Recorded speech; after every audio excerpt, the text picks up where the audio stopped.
Hello အားလုံးပဲမင်္ဂလာပါရှင် Union နေပြီးတော့ပြန်လည်ကြိုဆိုလိုက်ပါတယ်ရှင်ဒီနေ့မှာတော့အစင်းမြင့်ဂျပန်နည်းပညာပြင်ထုတ်လုပ်ထားတဲ့မူဖာဒီဇိုင်းနဲ့ပထရီကန်းလေးအကြောင်းပြပေးသွားမှာပဲဖြစ်ပါတယ်ရှင်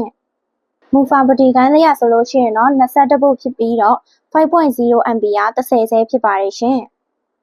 သူကဆိုလို့ရှိရင်တော့3မူတန်ချက်ကောင်ဖြစ်ပြီးတော့အုပ်ဖောက်တန်ပေါက်စကူဆွဲ3မျိုး3 fashion လဲပါသလိုစပစ်အနည်းမြန်နဲ့ဘယ်လိမ့်ညာလဲခလုတ်လေးလဲပါပါတယ်ရှင်65 နျူတန်မီတာကနေပြီးတော့95 နျူတန်မီတာထိအသုံးပြုနိုင်ပါတယ်ရှင်။သူ့ရဲ့ပါဝင်ပစ္စည်းတွေကတော့ဘက်ထရီနှလုံးပါပါတယ်ရှင်။အားသွင်းခုံတစ်ခုလည်းပါပါတယ်ရှင်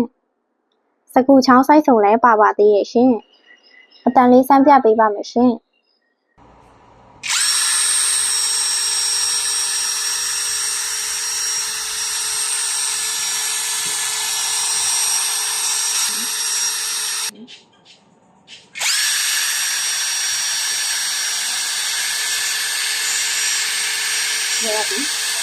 လက်လီဖြစ်စေလက်ကဖြစ်စေဝယ်ယူအားပေးနိုင်ပါတယ်ရှင်အားလုံးကိုအထူးကျေးဇူးတင်ရှိပါတယ်ရှင်